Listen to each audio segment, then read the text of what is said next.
9-bullet outline. Surviving at minus 71 degrees Celsius Yakutia. Section 1.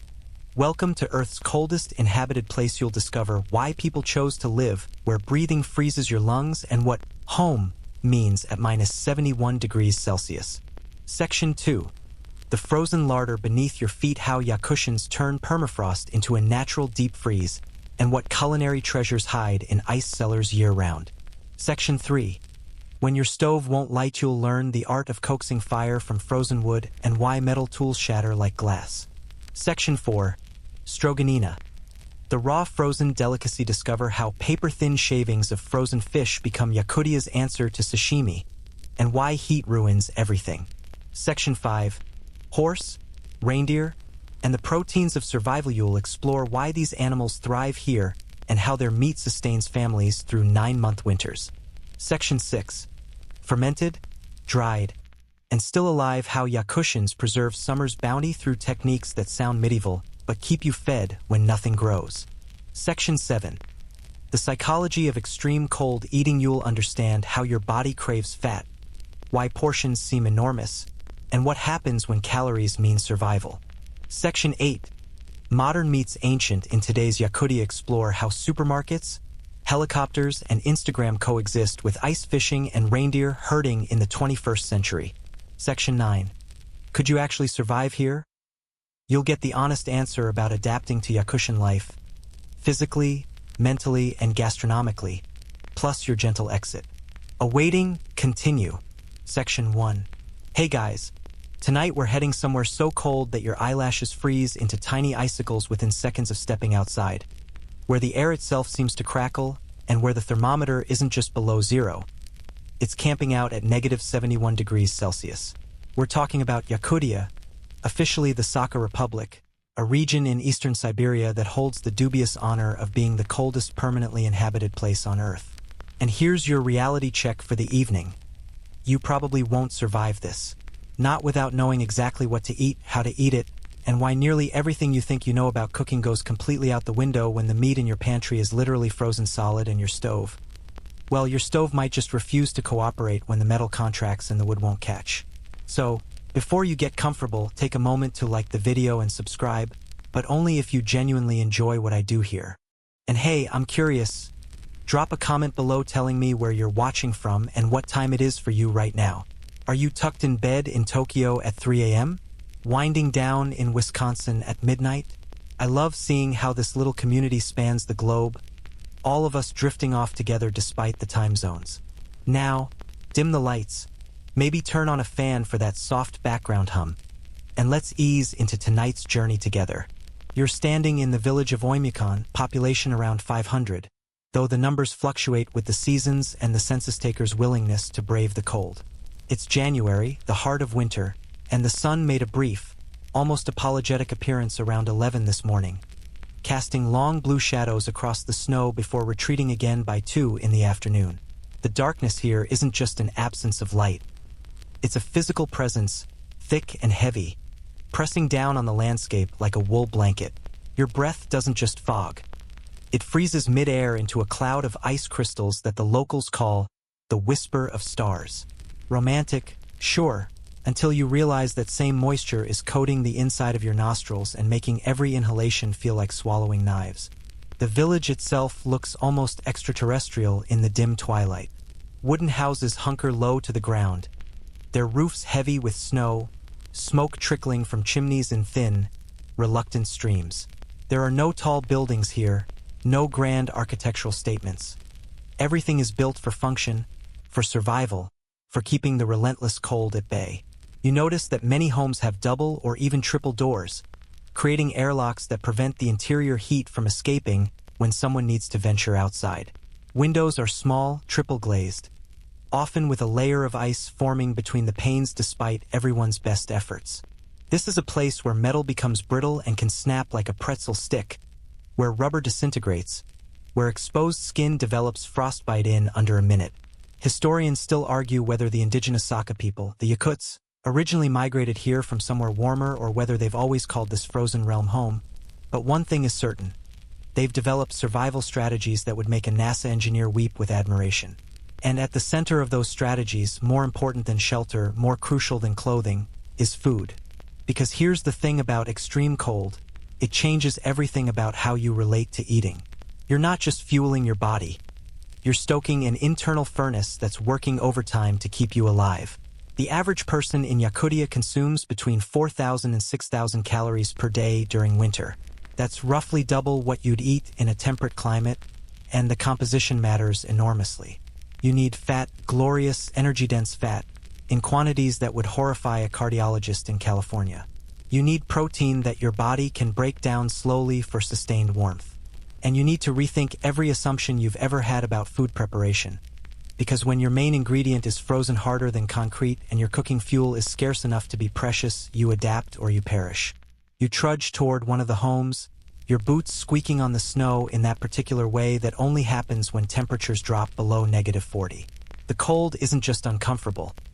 It's aggressive, predatory, seeking out any gap in your clothing, any patch of exposed skin, any weakness in your defenses. You're wearing layers upon layers. Thermal underwear, wool pants, a heavy coat stuffed with goose down, a fur hat with flaps that cover your ears, a scarf wrapped around your face leaving only your eyes exposed, and mittens so thick you can barely bend your fingers. And you're still cold. The woman who answers the door, let's call her Sardana, a common Yakut name, looks you over with the practiced eye of someone who has seen plenty of outsiders underestimate the Siberian winter.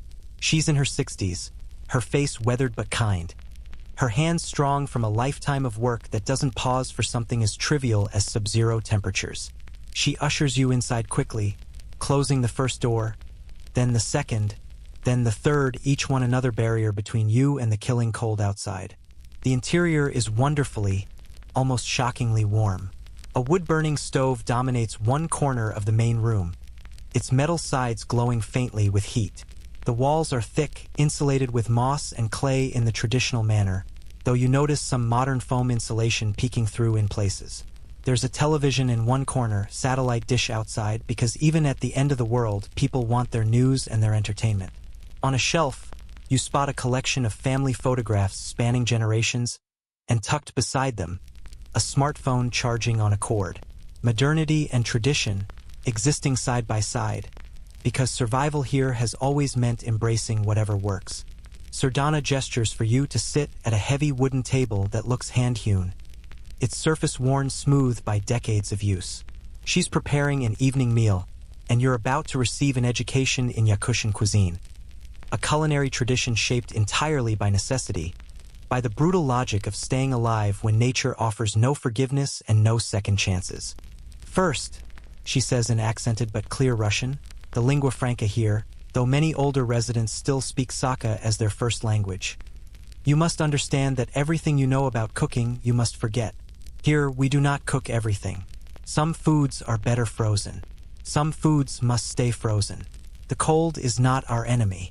The cold is our refrigerator, our freezer, our preservation method. We work with the cold, not against it. She walks to a small pantry and returns with what looks like a solid block of dark red ice. It's a chunk of horse meat, frozen so solid that when she taps it with her knuckle, it sounds like knocking on wood. This is your protein for the evening, and it's harder than any meat you've ever encountered. You could probably use it as a hammer. But here's where it gets interesting, and here's where the genius of Yakutian food culture reveals itself. Sardana doesn't immediately throw this frozen block onto the stove. Instead, she takes out a long, wickedly sharp knife and begins to shave thin, translucent slices from the frozen meat. The slices curl as they come off the block, delicate as flower petals, each one so thin you can almost see through it.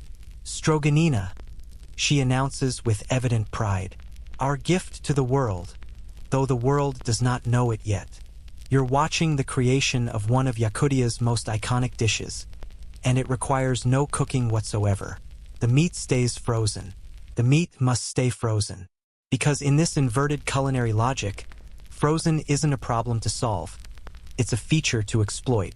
Those paper-thin shavings will be eaten raw, still frozen, dipped in salt and perhaps a bit of pepper, and they'll deliver protein and fat in a form that your body can actually process despite the cold. The room smells of wood smoke and something else. something earthy and primal that you can't quite place. Outside, the temperature continues to drop as night deepens. You hear a dog barking somewhere in the distance, and you wonder how any animal survives out there. But they do. The Yakutian Laika, a breed of husky adapted over centuries to this environment, sleeps outside in temperatures that would kill other dogs within hours. Their fur is so dense, so perfectly insulated, that snow doesn't even melt on their backs. Sardana notices you eyeing the stove with something like reverence. "You are wondering about the fire, yes?" she asks. Everyone wonders. They think, surely, in the coldest place on earth, the fire is always burning, always hungry for wood. But wood is not unlimited. Trees grow slowly here. Every log is valuable. So we are careful. We plan. We know exactly how much heat we need and when we need it. Waste is not possible. Waste is death. She's right, of course. In a place where the nearest city is hundreds of kilometers away, where supply chains can be disrupted by weather for weeks at a time, where everything must be brought in by truck over ice roads that only exist in winter or by plane at tremendous expense, there is no room for carelessness. Every resource is accounted for, every calorie justified, every bit of fuel measured against the cold calculus of survival. You're beginning to understand that Yakutian cuisine isn't just about recipes and ingredients. It's a complete philosophy, a way of relating to food that's been refined over centuries by people who lived or died based on their ability to extract maximum nutrition from minimal resources in an environment that wants them dead. This isn't farm-to-table artisanal cooking. This is survival elevated to an art form, necessity transformed into culture, and you're about to learn its secrets one frozen bite at a time. Word count, 3,247. Awaiting, continue. Section 2. The next morning, Sardana announces that you're going to visit the cellar. Not a cellar in the sense you might imagine. No dank basement beneath the house, no stone walls sweating with moisture. No, the Yakutian cellar is something else entirely, and it's about to redefine everything you thought you knew about food storage. You bundle up again, that familiar ritual of layering until you resemble a quilted marshmallow, and follow Sardana out into the stabbing cold. The sun is making another one of its brief cameo appearances, a pale disk hanging low on the horizon, offering light but virtually no warmth. The village looks almost peaceful in the blue-white morning glow, smoke rising from chimneys in perfectly straight columns. When it's this cold, there's no wind to disturb the smoke, just still, crystalline air that seems to vibrate with cold. Sardana leads you about 50 meters from the house to what looks like a small wooden shed, maybe 2 meters square, with a slanted roof heavy with snow. She produces a key. Yes, the cellar is locked, because what's stored inside represents months of preparation and investment, and opens the door to reveal a dark opening and a ladder descending into the earth. Down, she instructs, and you realize with a mixture of fascination and mild horror that you're about to climb into a hole in the ground in one of the coldest places on the planet. The ladder is solid, frozen in place by the permafrost, and as you descend you notice that the walls of this shaft aren't reinforced with concrete or timber. They don't need to be. The permafrost itself is the structure, frozen soil and ice that's been solid for thousands of years and will remain solid for thousands more, barring some catastrophic climate shift. You're essentially climbing into a naturally occurring deep freeze that's been stable since mammoths walked this region. At the bottom, perhaps 4 meters down, you find yourself in a chamber roughly the size of a small bedroom. Sardana climbs down behind you and lights a battery-powered lantern. No flames down here, nothing that might generate heat or moisture, and the space reveals itself in all its frozen glory. This is the permafrost cellar, the lednik, as it's called in Russian, and it's arguably one of humanity's oldest and most effective refrigeration technologies. The temperature down here holds steady at around -10 to -15 Celsius year-round, never warming, never fluctuating more than a degree or two. No electricity required. No compressor humming away. Just the ancient, patient cold of the earth itself. Hanging from hooks driven into the frozen walls and ceiling are the winter stores. Entire sides of beef, whole fish frozen stiff as boards, hunks of venison, sections of horse, even what looks like a complete reindeer leg. There are shelves carved into the permafrost holding containers of berries frozen in their own juice, preserved wild onions, bags of frozen milk. In one corner, you spot several large fish that Sardana identifies as omul and muksun, prized whitefish from the local rivers, their scales glittering in the lamplight like they're coated in diamonds. "This is our supermarket," Sardana says with a sweep of her hand. "Everything we need for winter, stored here where it will never spoil. Your refrigerator at home, it must work all the time, yes? Using electricity, making noise, sometimes breaking. Ours works forever. Since the beginning of time, the cold preserves everything perfectly." She's not exaggerating. Archaeologists working in Yakutian permafrost have uncovered perfectly preserved mammoth carcasses, some with meat still edible looking after 40,000 years. The cold here doesn't just slow decay, it stops it almost entirely. Bacteria can't function, enzymes can't work, oxidation barely happens. It's suspended animation for anything organic. You watch as Sardana selects several items for the coming week. A large fish, what she tells you is a chunk of horse meat from the shoulder, some frozen berries, and a container of something creamy that turns out to be mare's milk, frozen solid. She handles everything with the casual confidence of someone shopping at a grocery store, though her grocery store requires climbing a ladder and exists in permanent sub-zero conditions. "How long does food last down here?" you ask, your voice slightly muffled by your scarf. Sardana shrugs. "Years if needed. We have eaten meat that was stored for 3-4 years. Still good, still fresh. The cold does not lie. If meat is bad, you can smell it even frozen. But good meat, properly stored, it lasts as long as you need." There's something almost meditative about this space, this frozen larder beneath your feet. Modern humans have become so accustomed to the hum of refrigerators, the blue glow of freezer lights, the electronic beeps of temperature alarms. But this is refrigeration in its purest, most elemental form. Just the Earth's cold, constant, and reliable, doing what it's done for millennia. Historians still argue whether the ancient Scythians and other nomadic peoples of Central Asia used similar permafrost storage techniques, or whether the Yakuts developed this practice independently after their migration to Siberia sometime around the 13th or 14th century. What's certain is that this method of food preservation shaped the culture profoundly. It meant that hunting and fishing could be done intensively during the short summer months when animals were abundant and fish were running, with all the harvest stored safely for the long winter. It meant that a successful autumn hunt could feed a family until spring. It meant survival. You climb back up the ladder, each rung solid beneath your feet, and emerge into the morning brightness. The temperature difference is notable. It's actually warmer outside at -50 than it was in the cellar at -15. Which is a sentence that would make no sense anywhere else on Earth, but here feels perfectly logical. Back in the house, Sardana begins to sort through the items she's retrieved. The fish goes on a table near a window where a bit of sunlight falls, not to warm it, but simply to keep it in sight. The horse meat goes into a large wooden container. The berries and frozen milk are placed in the small attached pantry where the temperature hovers just below freezing, cold enough to keep things solid but slightly warmer than outside. "Now I show you something special," she says with a conspiratorial smile. She takes the container of frozen mare's milk and uses a knife to chip away at it, creating small, crystal-like shavings that she deposits into 2 cups. She adds a tiny bit of hot water from the kettle on the stove. Not enough to melt the milk completely, just enough to create a slushy mixture, and hands you a cup.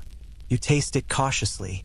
It's slightly sweet, with a tang that's not quite yogurt but hints in that direction.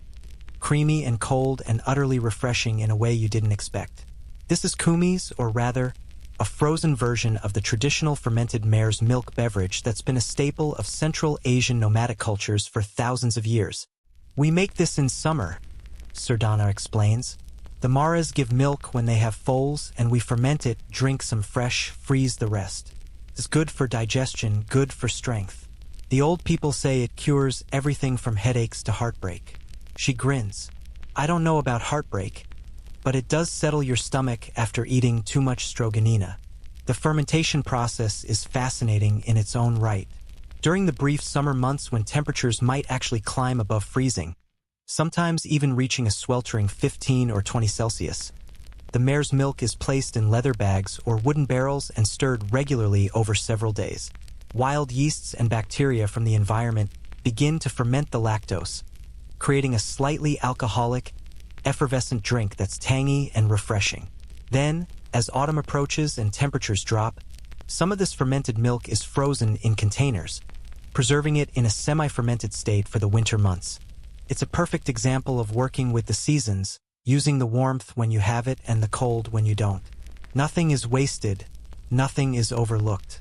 Even the brief summer is exploited for its specific advantages, the ability to ferment, to dry, to prepare foods in ways that the winter cold makes impossible. Sardana gestures to the pantry. Come, I show you more.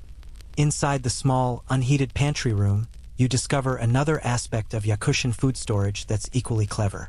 Here, hanging from the ceiling on strings, are bundles of dried fish. Not frozen, actually dried.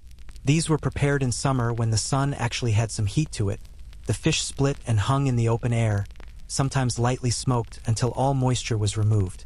Once dried, they're impervious to the cold, and they'll keep indefinitely. Yakola, Sardana says, taking down one of the dried fish. It's stiff as cardboard, weathered-looking, not particularly appetizing to your untrained eye, but she breaks off a piece and hands it to you. Try. You bite into it and discover that it's intensely flavorful, salty, smoky, with a concentrated fish taste that's almost umami-like in its depth. It's chewy, requiring serious jaw work, but there's something oddly satisfying about it. This is portable protein, pre-industrial energy bars, food that can be carried on long journeys, eaten without preparation, and provide serious caloric fuel.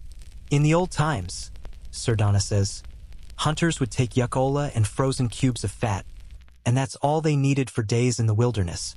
The fat for energy, the yakola for protein and salt. Simple, effective.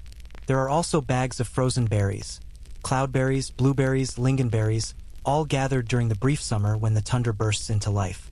These berries are nutritional powerhouses, loaded with vitamin C and antioxidants, and they freeze beautifully, maintaining their nutrients and flavor for months. One shelf holds something that looks like dark blocks of compressed herbs. Wild onions and garlic, Sardana explains. We gather them in spring when they first come up, before the mosquitoes get too bad. We chop them, mix them together, press them into blocks, and freeze them. Then in winter, we shave off what we need for flavor. It's like she's curating a library of flavors, each item carefully preserved in its own perfect state, ready to be called upon when needed.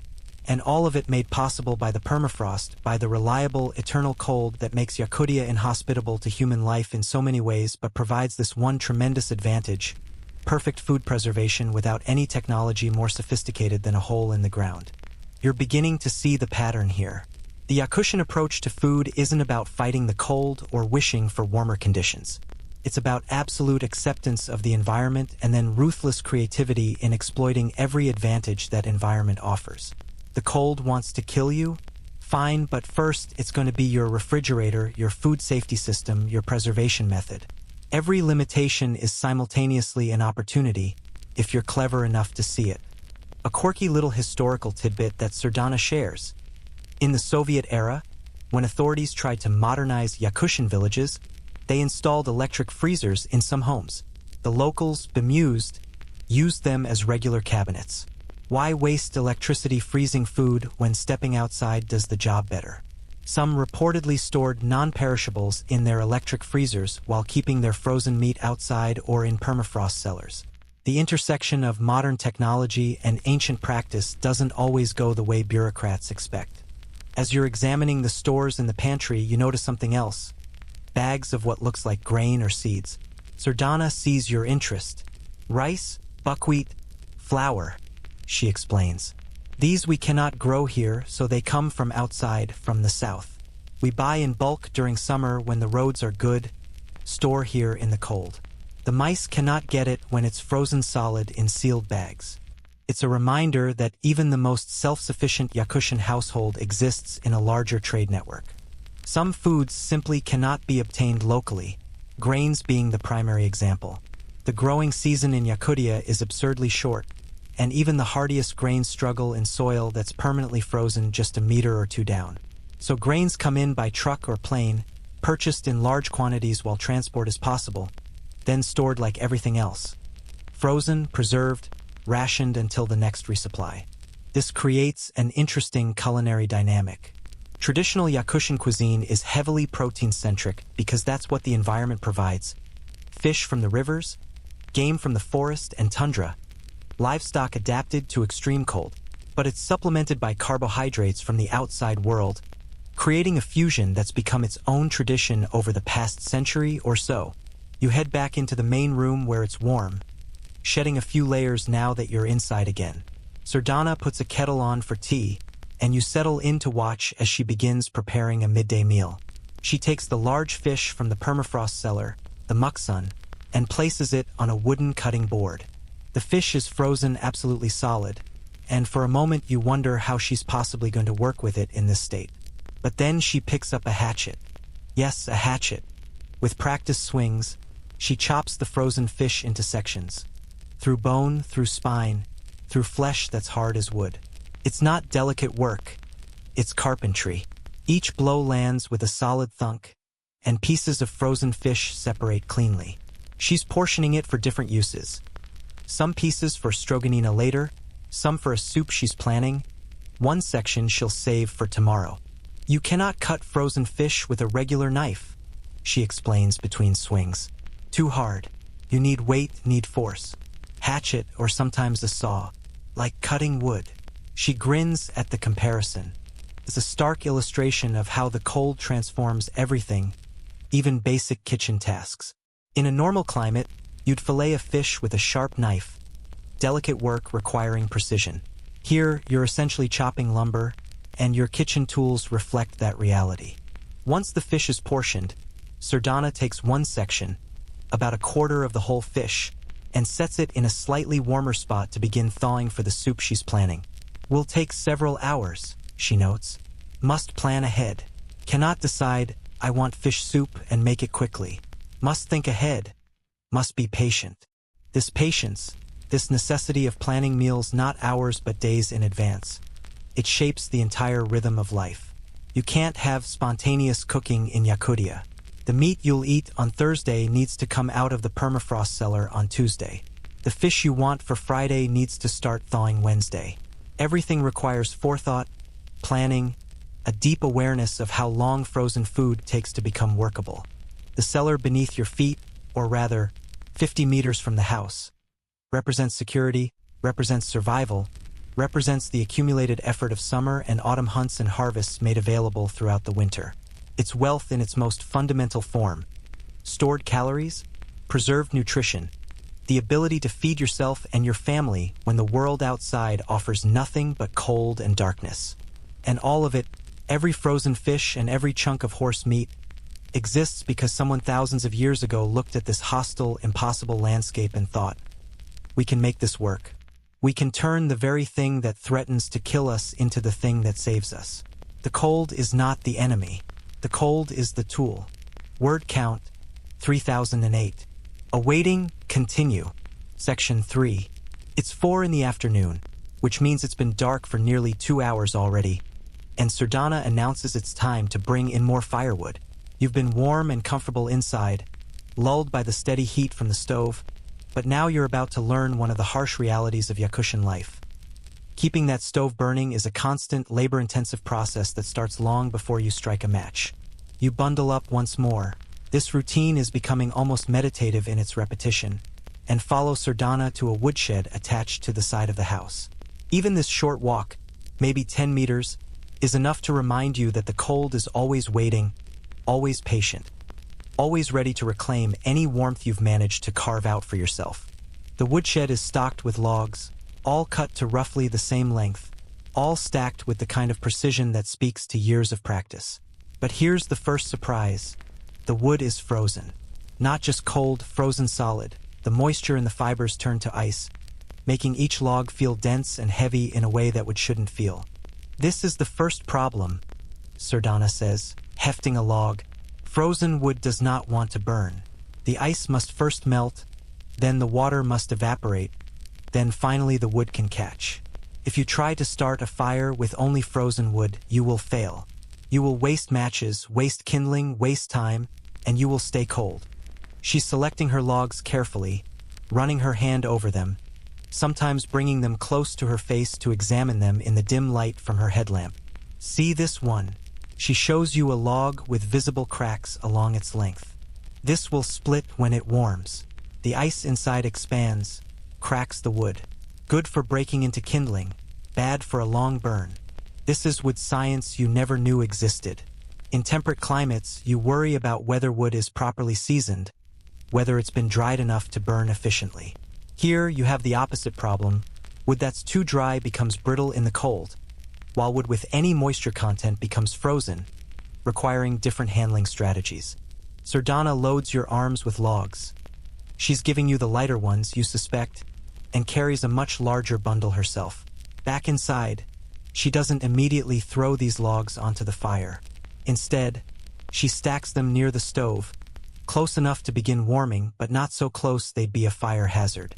We must warm the wood before we burn it, she explains. Takes several hours. Wood from outside, maybe -50, cannot go straight to fire. Must come to room temperature slowly.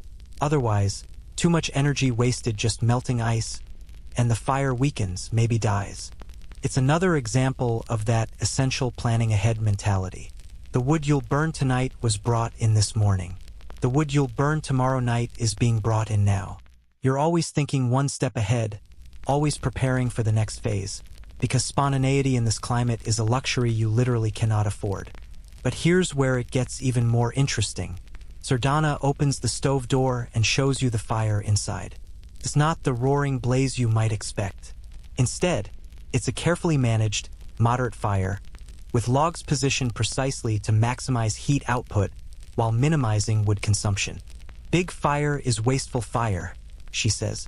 You think very cold outside, must have very big fire. But no, efficient fire is what we need. Fire that burns steady, burns long, uses less wood. We have enough wood for winter, but only if we are smart about burning it. She adjusts one of the logs with an iron poker, and you notice her technique. She's creating air channels, ensuring good oxygen flow without exposing so much fuel that it burns too quickly. It's part science, part art, and entirely learned through experience. In the very coldest time, January, February, we keep fire going all day, all night, she continues. Someone must wake every few hours to add wood. Cannot let fire die completely because starting new fire when it's -70 outside, when everything is frozen, when your hands barely work even in gloves, very difficult, very dangerous. So we manage the fire, we tend it, we keep it alive like we would tend a child or an animal. This constant fire tending shapes the rhythm of household life. Someone is always responsible for the stove, always aware of how the fire is burning, always ready to adjust. In traditional households, this knowledge was passed down through generations: how to read a fire, how to know when it needs another log, how to bank it for nighttime so it burns slow and steady until morning.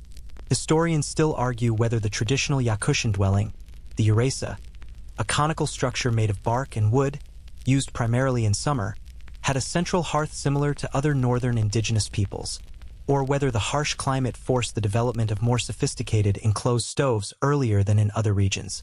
What's certain is that mastery of fire in extreme cold became non-negotiable for survival. Sardana pulls out a container from beside the stove. Inside are wood shavings, small twigs, bits of birch bark, and what looks like dried moss. Kindling, she says. We collect this in summer and autumn. Every time we split wood, we save the shavings. Every time we walk in forest, we look for good kindling material. Birch bark especially, it has oils that burn even when frozen. Very valuable. She shows you a piece of birch bark, its papery layers peeling slightly. This is what saved our ancestors. When you are lost in winter, when you need fire desperately, birch bark will burn even covered in snow. It's like nature's gift to those who know to look for it. The idea of being lost in the Yakutian wilderness, needing to start a fire when everything around you is frozen and hostile, is terrifying enough that you push it out of your mind. But Sardana's point stands. In this environment, knowledge of materials, of what burns and what doesn't, of how to coax flame from frozen fuel, is literally the difference between life and death. Now comes the part that seems almost impossible. starting a fire from scratch when it's -60 outside. Sardana decides to demonstrate, letting her current fire burn down to embers, then showing you how she'd restart it. First, she prepares her materials while the fire is still providing heat. She arranges the birch bark in a small teepee structure, adds the finest wood shavings, positions slightly larger twigs in a second layer. Everything is staged, ready, because once you commit to starting the fire, you cannot fumble around looking for materials. Matches are precious, she says, showing you a box that's kept in a sealed container with some kind of desiccant to keep moisture away. In very cold, matches can fail. The chemical coating becomes brittle, breaks off without lighting. So we keep them warm, keep them dry, and we make every match count. She strikes the match, it catches on the second strike, a small miracle of chemistry functioning despite the ambient cold, and carefully transfers it to the birch bark.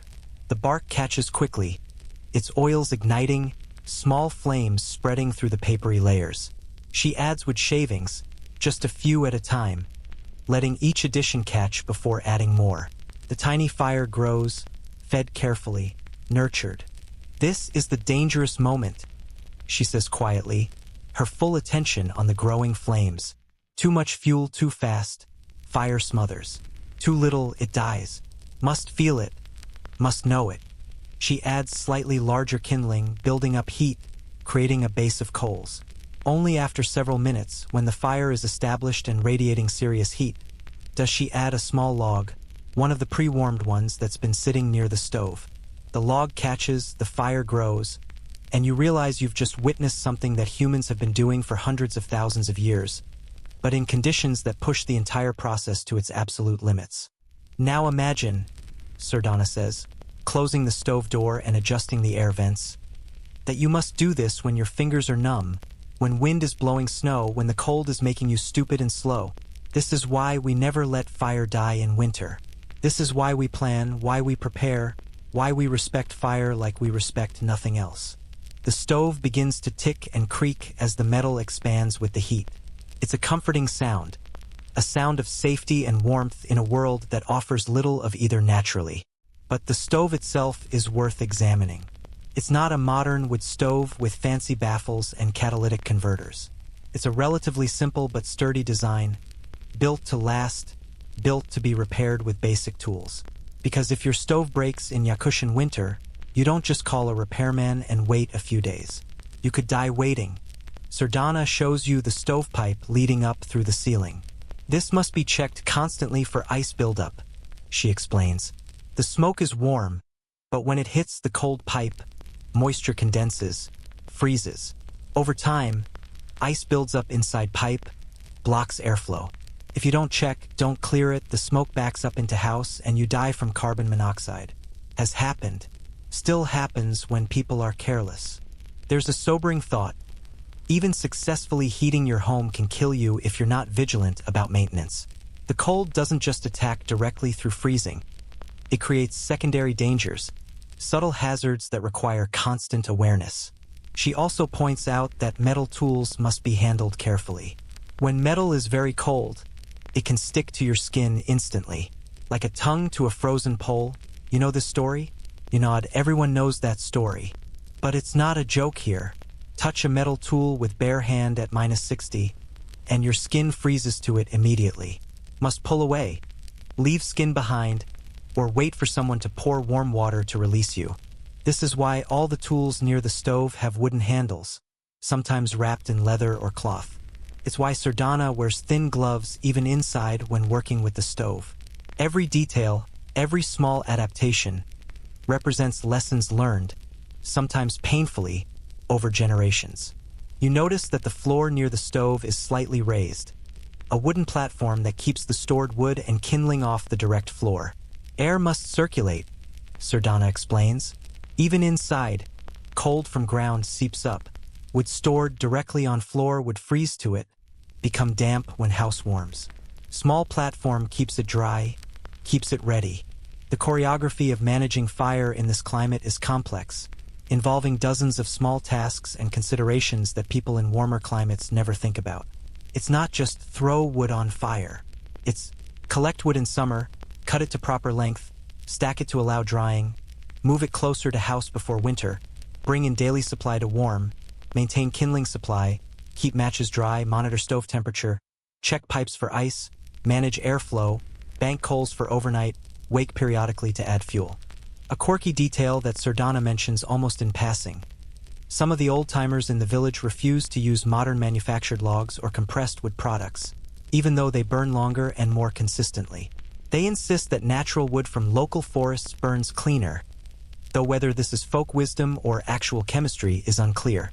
But in Yakutia, tradition and survival are so intertwined that questioning whether something is objectively true or just traditional practice sometimes feels like missing the point. If it keeps people alive and warm, it's true enough.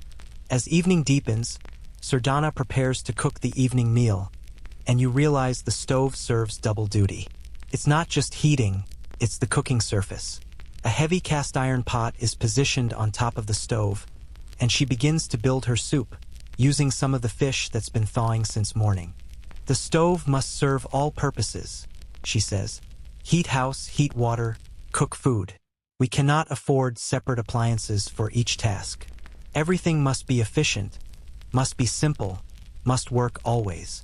The pot heats slowly, and she adds water that she's been keeping warm in a kettle on the stove, because cold water would take forever to heat, wasting wood and time. The fish goes in, along with some wild onions shaved from her frozen block, and soon the room fills with a savory aroma that makes you realize how hungry you've become.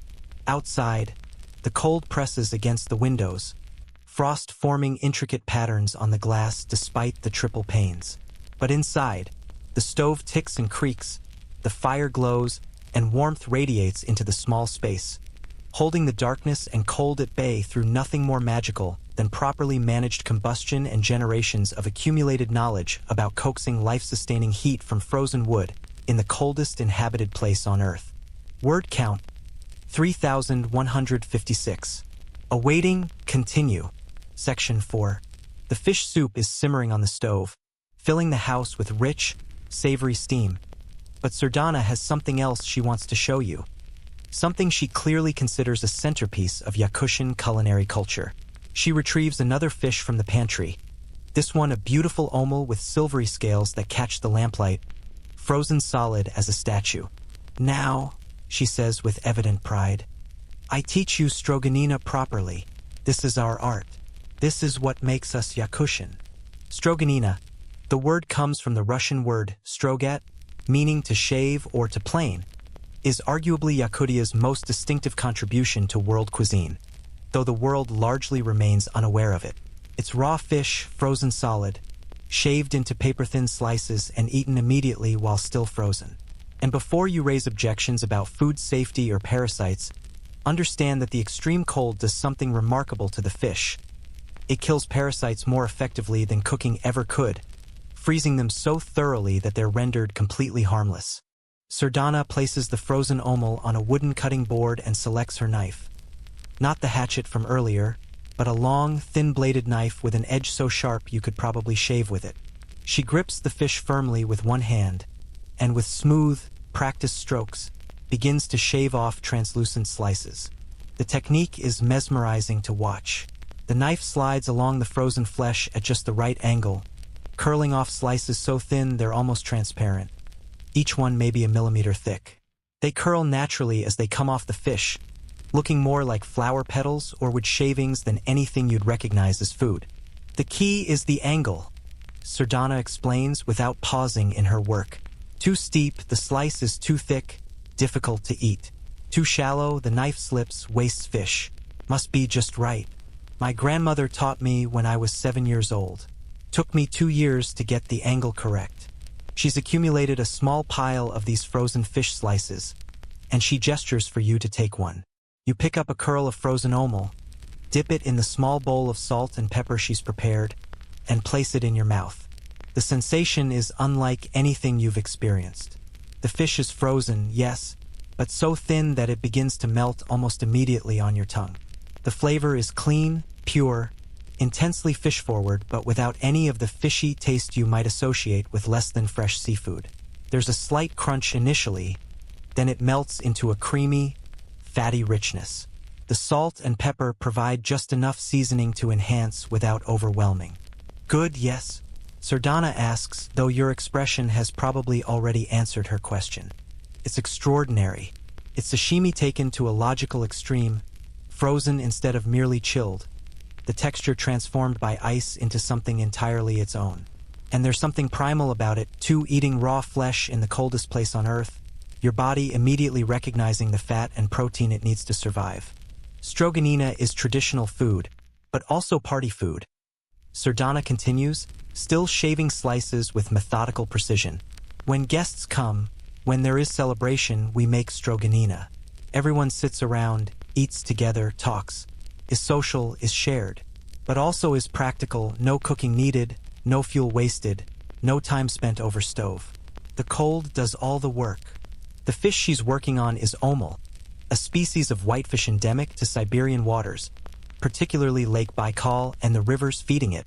But stroganina can be made from various fish, muksun, nelma, chur, broad whitefish, each with its own subtle flavor profile and fat content. The fattier the fish, the better it works for stroganina, because fat creates that creamy texture as it melts on your tongue. Can only make stroganina in winter, Sardana notes. Well, could make in summer with freezer, but is not the same. Traditional stroganina must be frozen by real cold, by nature's cold. The texture is different when frozen naturally versus frozen in machine. I cannot explain why, but every Yakut person knows the difference. Whether there's actual science behind this claim or whether it's purely psychological is debatable, but the conviction with which she states it suggests that in Yakutian culture, the distinction matters. Historians still argue whether stroganina predates Russian contact. Surely the indigenous peoples were eating frozen fish long before Russians arrived in Siberia in the 16th and 17th centuries, or whether the specific technique and cultural significance developed more recently. What's certain is that it's become deeply embedded in Yakutian identity. Sardana finishes with the omul and starts on another fish, this one a muksun. Different fish, different flavor, she explains. Omul is delicate, sweet. Muksun is richer, more fat. Both excellent, but for different tastes. She's right. The muksun stroganina is noticeably fattier, almost buttery in texture, with a more robust flavor. If omul is like a delicate white wine, muksun is a full-bodied red, richer, more assertive, more filling. In the old days, hunters would take frozen fish into the wilderness, Sardana says. Would eat stroganina for days. No cooking, no fire needed. Just fish, knife, and salt. Could sustain a person for weeks. Light to carry because so dense with nutrition, and never spoils because always frozen. It's the perfect wilderness survival food for this environment, portable, nutrient-dense, requiring no preparation beyond slicing, and absolutely safe to eat raw because any parasites are frozen into harmlessness. A modern backpacker carries freeze-dried meals and energy bars. A traditional Yakutian hunter carried frozen fish and fat. The technique for making stroganina isn't limited to fish, though. Sardana mentions that you can do the same with frozen meat, horse, beef, venison, reindeer. The Russian term for this is sup, though the technique is essentially identical. Thin slices of frozen meat, eaten raw with salt and pepper, sometimes with a dipping sauce made from vinegar and wild garlic. But fish is better, she insists. Meat is good, but fish is special. Is cleaner taste, melts better. Meat can be chewy even when shaved thin. Fish is perfect. You watch as she demonstrates the meat version anyway, taking a chunk of frozen horse meat and shaving it with the same smooth strokes. The horse meat stroganina is darker, richer, with a slightly gamey flavor that's not unpleasant but definitely more assertive than the fish. It's chewier too, requiring more work from your jaw, though still tender enough given how thin the slices are. There's also a practical element to eating stroganina that Sardana points out. It's warm food in a counterintuitive way. When you eat frozen food, your body must warm it, must melt it. This requires energy, burns calories. So after eating stroganina, you feel warm from inside as your body works to process it. It's like internal fire. The thermodynamics are interesting. Yes, you're consuming something well below 0 degrees Celsius, but the energy required to warm it and digest it actually increases your metabolic rate, generating heat. Combined with the high fat content, essential for survival in extreme cold, stroganina becomes not just food but fuel for the human furnace that's keeping you alive. A quirky historical note: during the Soviet era, there were attempts to modernize Yakutian cuisine, with nutritionists from Moscow declaring that raw frozen fish was primitive and potentially dangerous. Some schools and institutions banned it, promoting cooked food as more civilized. The bans didn't last. Stroganina was too deeply embedded in the culture, too practical for the environment, and frankly too delicious. Within a generation, even the Soviet authorities gave up trying to change what millennia of adaptation had perfected. Sardana arranges the stroganina slices on a plate, or rather, a flat piece of wood that serves as a plate, because the fish is so cold it would stick to ceramic or metal. The presentation is simple but elegant: curls of translucent fish, a small mound of salt mixed with black pepper, and sometimes a tiny dish of mustard or vinegar for those who want extra flavor. "When we have guests, we make a show of it," she says. The host cuts the stroganina at the table, shows their skill with the knife, is like, how do you say, performance? Everyone watches, appreciates the technique. Then everyone eats together, talking, laughing.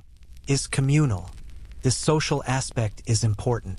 In a climate where human warmth, both literal and metaphorical, is precious, sharing food becomes more than just nutrition. It's connection, it's community. It's a reminder that you're not facing the cold alone. The fish she's been working on is nearly exhausted now, reduced to a skeleton with a few bits of flesh still clinging to the bones. Nothing is wasted. Those bones will go into soup stock, simmered for hours to extract every bit of nutrition and flavor. The head, rich with fatty tissue, is particularly prized for stock. Can you make stroganina from fish that's been dead a while? You ask, suddenly curious about the timeline. Sardana shakes her head firmly. No, must be fresh fish, frozen immediately after catching.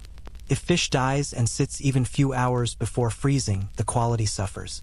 The flesh becomes soft, doesn't shave properly, and the flavor changes, becomes muddy, loses clarity. Good stroganina requires good fish, frozen at peak freshness. This means timing is everything. The best stroganina comes from fish caught in winter through ice fishing, hauled out of the water and frozen within minutes by the ambient air temperature. No refrigeration needed. Just pull the fish from the water, clean it if desired, though sometimes they're frozen whole, and let nature do the freezing.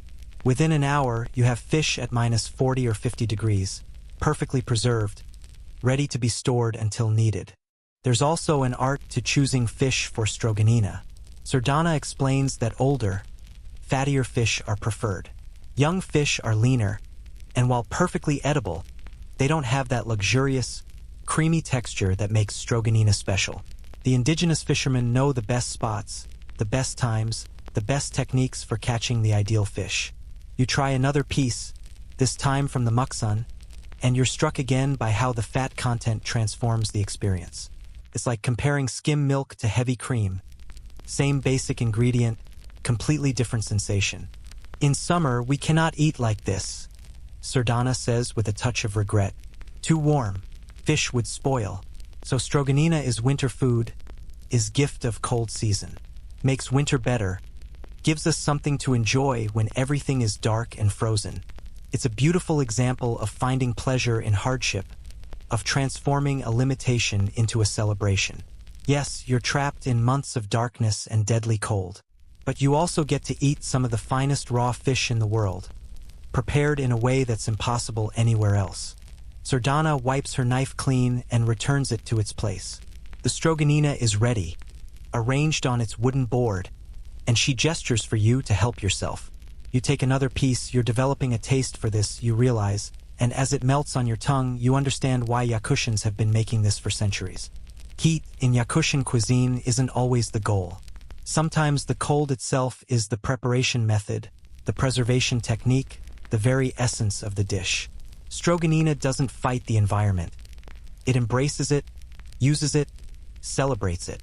The cold that wants to kill you also gives you this pure, clean, perfect flavor, frozen into fragile beauty. melting into nourishment. Outside, the temperature has dropped even further as night deepens. But inside, you're eating frozen fish shaved thin as paper, and somehow, impossibly, you feel warm. Word count: 3,173. Awaiting, continue. Section 5. The next morning, Sardana announces that her son Mikhail is coming over, and he's bringing meat. This is said with the kind of anticipatory satisfaction that tells you meat isn't just food here. It's an event, a cause for genuine excitement. And when Mikhail arrives an hour later, stamping snow from his boots in the entryway, you understand why. He's carrying what looks like a section of a small tree trunk over his shoulder. But as he brings it into the light, you realize it's a horse leg. Entire, from shoulder to hoof, frozen into a solid mass that probably weighs 20 kilograms. He sets it down with a heavy thunk on the wooden table, and both he and Sardana regard it with obvious pleasure. From the autumn slaughter, Mikhail explains in Russian, even more accented than his mother's. He's maybe 40, weathered by the climate but strong, with the kind of compact, efficient build that seems common here, no wasted mass, everything functional. We keep the best cuts from each animal, store them properly. This one, I've been saving for a special meal. The autumn slaughter he refers to is a crucial event in the Yakutian calendar. As temperatures begin to drop in October and November, livestock that won't be kept through winter are slaughtered and processed. It's practical. Feeding animals through a Yakutian winter requires enormous amounts of fodder that must be gathered during the brief summer. And it's also the primary way families secure their protein stores for the coming months. Horses are particularly important to this economy. The Yakutian horse is a breed apart. A compact, shaggy animal that's survived here for centuries through adaptations that border on the miraculous. They develop winter coats so thick they can sleep in the snow at -60. They dig through meter-deep snow with their hooves to reach the dried grasses beneath. They accumulate fat reserves in autumn that sustain them through winter. And when slaughtered, they provide enormous amounts of high-quality meat and fat. Horse is the best, Sardana says, running her hand along the frozen leg appreciatively. Better than beef, better than reindeer even. Horse fat is special, softer, melts at lower temperature. Easy to digest, gives good energy. Horse meat is sweet, lean but with good fat marbling. Perfect for our climate. Mikhail produces a saw, an actual carpentry saw, and begins cutting sections from the frozen leg. The saw blade bites through frozen flesh and bone with the same sound it would make cutting wood. He's dividing the leg into more manageable portions. The upper section with its thick muscles for roasting or boiling, the lower sections for soup bones, the joints rich with connective tissue that will provide gelatin. We eat every part, he explains between saw strokes. Nothing wasted. Meat for meals, bones for soup, fat rendered for cooking and eating, even hooves boiled for the gelatin. One horse can feed a family for months if you're careful. The cultural significance of horses in Yakutian society goes beyond mere food. Historically, horses were transportation, they were wealth, they were status symbols. A family's horse herd was their bank account, their insurance policy, their future. Even today, with snowmobiles and trucks available, many families maintain horse herds, partly for practical reasons but also for cultural continuity. Sardana takes one of the sections Mikhail has cut. A beautiful piece of upper leg muscle, deep red meat marbled with creamy fat, and examines it with the eye of a connoisseur. This we will have for dinner, she decides. We'll make it special. But first, she wants to show you something else. She takes a smaller piece of horse fat, just the fat, white and solid as candle wax, and places it in a small pan on the stove. As it begins to warm, the fat starts to melt, slowly at first, then more rapidly, becoming a clear, golden liquid that pools in the pan. Horse fat is life, Sardana says simply. In winter, we eat it with everything. Stir it into soup, spread it on bread, eat it plain with salt. Your body needs fat when it's cold. Not a little fat, a lot of fat. Fat keeps you warm, keeps you alive. She's not exaggerating. In extreme cold, the human body burns calories at an accelerated rate, just maintaining core temperature. Fat provides more than twice the calories per gram as protein or carbohydrates, 9 calories per gram versus 4. For a Yakutia surviving winter, fat isn't an indulgence. It's a necessity. The rendered horse fat, called salo in Russian, though the Yakut term is sir, is poured into a container to cool and solidify. Once solid, it can be sliced like butter and used in countless ways. Toast a piece of bread over the fire, spread it with horse fat and a bit of salt, and you have a breakfast that provides serious energy for hours of work in sub-zero temperatures. Mikhail, meanwhile, has finished portioning the leg and is now trimming some of the sections, cutting away pieces of fat and setting them aside specifically for rendering. His knife work is efficient, economical, showing years of practice. Every cut has a purpose. There are no random movements. Reindeer too we eat, he says, noticing your interest in the butchering process. Reindeer meat is good, very lean, very clean taste. But reindeer are harder to keep than horses. They wander more, need different care. Many families in the north, in the tundra region, they keep reindeer herds. Here, closer to forests, we prefer horses. The reindeer herders of northern Yakutia live even more remotely than the village populations, following their herds across vast stretches of tundra in a semi-nomadic lifestyle that's remained largely unchanged for centuries. They live in temporary camps, moving with the reindeer as they migrate seasonally, and their diet is almost entirely reindeer-based. Meat, milk, blood, organs, everything the animal provides. Reindeer blood soup, Sardana mentions almost casually, is very nutritious. When reindeer is slaughtered, blood is collected while still warm, mixed with meat and organs, made into soup immediately. Rich in iron, in vitamins, but must be eaten fresh. Blood spoils quickly even in cold. The idea of blood soup might sound extreme, but it's perfectly logical in this context. Blood is packed with nutrients, particularly iron and protein, and in an environment where every bit of nutrition matters, wasting blood would be unconscionable. Many indigenous cultures around the world have blood-based dishes.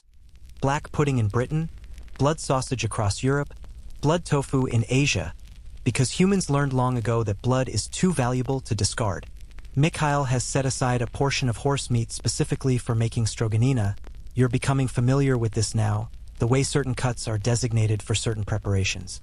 The stroganina meat comes from a section with good fat marbling, not too lean, not too fatty, perfect for shaving thin.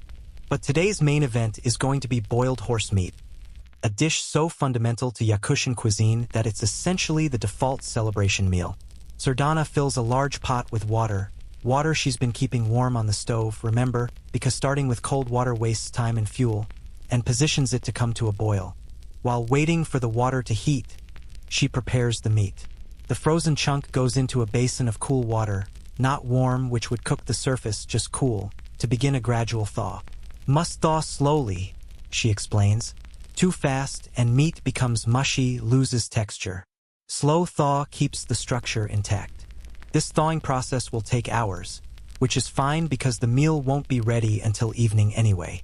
Everything in Yakutian cooking operates on this extended timeline. There's no quick meal, no fast food, no 30-minute recipes. Everything requires planning, patience, and respect for the processes involved. Mikhail accepts a cup of tea and settles in to talk. You learn that he works as a driver, transporting goods between villages on the winter ice roads. Temporary roads that exist only when rivers and lakes freeze solid enough to support heavy trucks. It's dangerous work, driving over ice that might be meters thick or might have weak spots that could plunge a truck into freezing water. But it's also essential work. The ice roads are the arteries that keep remote communities supplied through winter. We haul everything, he says. Fuel, food, building materials, machinery. Things that are impossible to transport in summer when roads are mud. Winter is when we can move heavy loads. The cold that makes life difficult also makes work possible. It's another example of that Yakutian mindset, finding opportunity within hardship, exploiting the very conditions that seem most hostile. Yes, the cold is deadly, but frozen rivers become highways. Yes, the permafrost makes construction difficult, but it also provides natural refrigeration and stable foundations once you learn to work with it. The conversation drifts to hunting, and Mikhail's eyes light up. Elk season this year was good, he says. We got a big bull, must have been 300 kilograms, fed 5 families through winter, Elk meat is different from horse, gamier, stronger flavor, but very good. Moose too we hunt. And in spring, wild reindeer sometimes come through. Hunting here isn't sport. It's subsistence with some cultural pride mixed in. A successful hunt means meat for the community, means security, means you've fulfilled your role as a provider. The meat is shared according to traditional protocols. The hunter keeps a portion, but family and neighbors also receive shares, creating networks of reciprocity that bind communities together. Sardana checks the meat in its cool water bath and nods with satisfaction. Another hour, maybe 2, she estimates. Then we can cook. While the meat thaws, she prepares the accompaniments. Wild onions are shaved from her frozen block.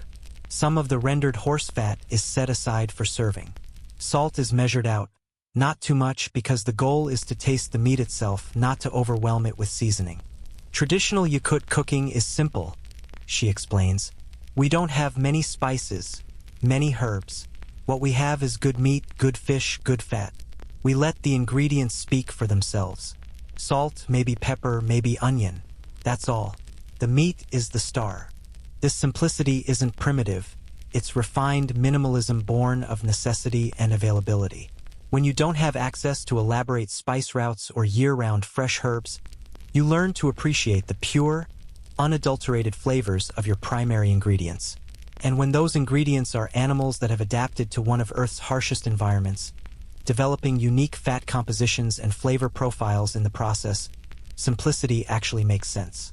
Historians still argue whether the Yakut people brought sophisticated horse-based cuisine with them from their suspected origins in Central Asian steppes, or whether they developed these traditions after migrating to Siberia. Linguistic and cultural evidence suggests connections to Turkic peoples who have long traditions of horse husbandry and horse meat cuisine, but the specific adaptations to extreme cold are distinctly Yakutian. The meat is ready. Sardana lifts it from the water bath. It's still cold but no longer frozen, pliable now, workable. She places it in the boiling water, and immediately the temperature drops. The water stops boiling, settling into a gentle simmer as the cold meat absorbs heat. We cook it slowly, she says. Fast boil makes meat tough. Gentle simmer, maybe 2 hours, makes it tender. We're patient. Good food takes time. The kitchen fills with the aroma of cooking meat, a rich, slightly sweet smell that's distinctive to horse. It's not unpleasant, just different from beef or pork, with its own character. Mikhail inhales appreciatively. Smells like home, he says simply, and that's really what this is about. These aren't just foods, they're identity, culture, memory. Horse meat and fish, rendered fat and frozen berries, all of it woven into the fabric of what it means to be Yakutian, what it means to belong to a people who looked at one of Earth's most hostile environments and decided not just to survive but to thrive, to build a culture, to create cuisine that's distinctly theirs. As the meat simmers, Sardana tells you about kumis, fermented mare's milk, and how in summer, when horses are lactating, families make enormous quantities, drinking it fresh and freezing portions for winter. It's health drink, she insists. Good for stomach, good for strength.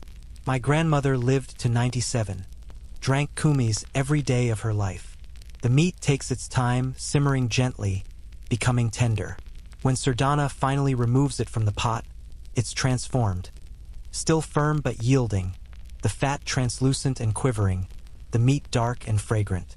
She slices it while it's hot, arranges it on a plate with the rendered fat, the shaved onions, and a bowl of the cooking broth on the side. You take a bite. The horse meat is sweet, almost delicate despite its richness, the fat melting instantly on your tongue, coating your mouth with flavor. It's substantial, satisfying in a way that goes beyond mere hunger.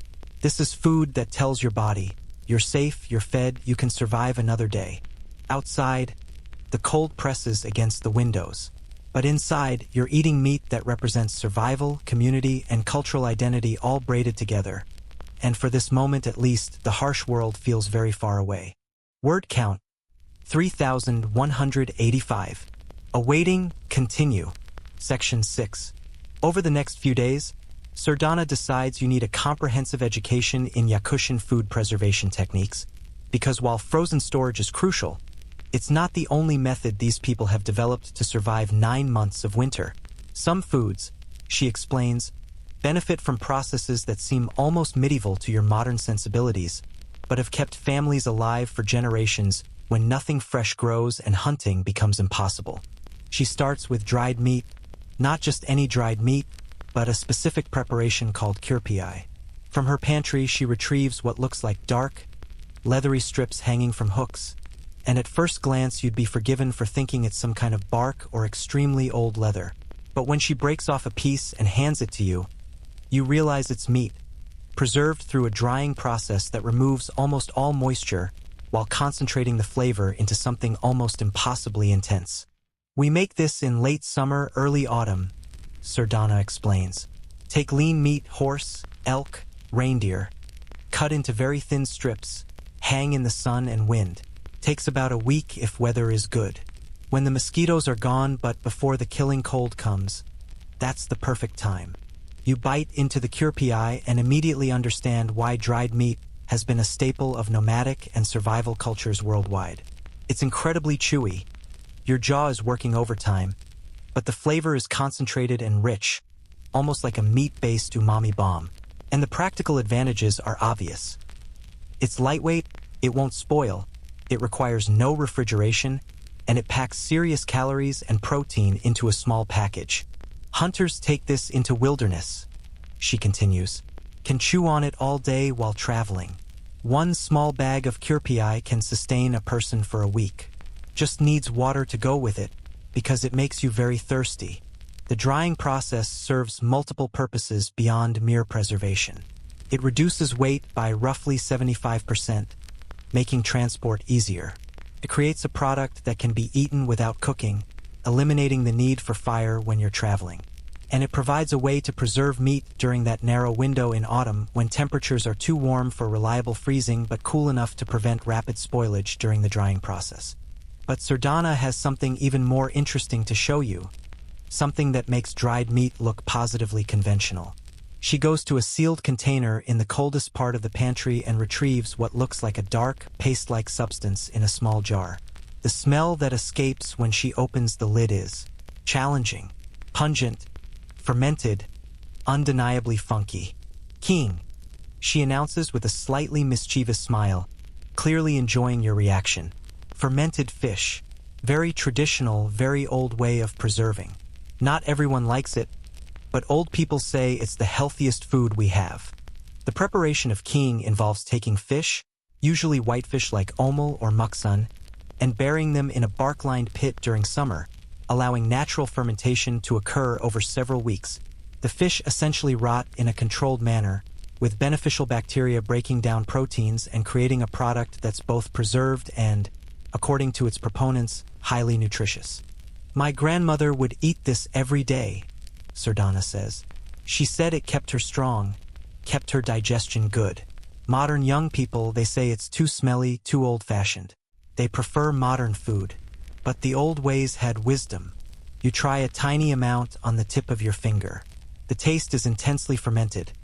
Think very strong aged cheese or the most pungent kimchi you've ever encountered, but with a distinct fish flavor underlying everything. It's not pleasant by conventional standards, but there's something compellingly complex about it. Layers of flavor that unfold as you try to process what you're tasting. Historians still argue whether fermented fish preparations like king are indigenous to Yakutia or were influenced by contact with other northern peoples who have similar traditions. The Scandinavian surströmming, the Korean hanjeo, the Inuit Iguanak all represent variations on the same theme of controlled fish fermentation. What's certain is that fermentation provided a crucial preservation method for protein-rich foods in climates where other methods might be unreliable. The nutritional benefits, while sometimes exaggerated by tradition, aren't entirely mythical. Fermentation creates B vitamins, makes nutrients more bioavailable, and introduces beneficial bacteria that can aid digestion, particularly important when your diet is heavily meat-based and fiber is scarce. Sardana seals the king container and returns it to storage. Is an acquired taste, she admits.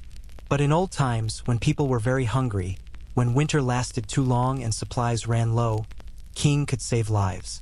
Never spoils. Lasts for years if kept properly. Emergency food. She moves on to show you another preservation technique. Frozen berries, but not just casually frozen. These berries, cloudberries, mostly, with their distinctive golden orange color, have been mixed with a small amount of rendered fat before freezing, creating a mixture that's part fruit, part energy supplement. Fatberry mixture, Sardana explains. We make this in August when cloudberries ripen. Mix them with fat while berries are fresh, freeze immediately. The fat preserves the berries, keeps them from getting ice crystals, makes them creamier. And the berries add vitamin C to the fat, making it more nutritious. You taste a spoonful. It's remarkably good, the tartness of the berries cutting through the richness of the fat, creating a balanced flavor that's both dessert-like and substantial. And the nutritional logic is sound. Vitamin C from the berries helps prevent scurvy, a real concern in environments where fresh vegetables are unavailable for months, while the fat provides essential calories. Cloudberries themselves are fascinating. They grow wild on the tundra during the brief Arctic summer, ripening in just a few weeks. They're rich in vitamin C, containing several times more than oranges, and they've been a crucial anti-scorbutic food for northern peoples for millennia. The brief berry picking season in late summer is a community event, with entire families venturing onto the tundra to gather as much as possible before the short season ends. In another container, Sardana shows you preserved wild onions and garlic, but these aren't simply frozen. They've been salted, packed in salt like you might cure fish, creating a product that's intensely flavored and can be used sparingly to season the relatively bland winter diet. Salt is precious, she notes.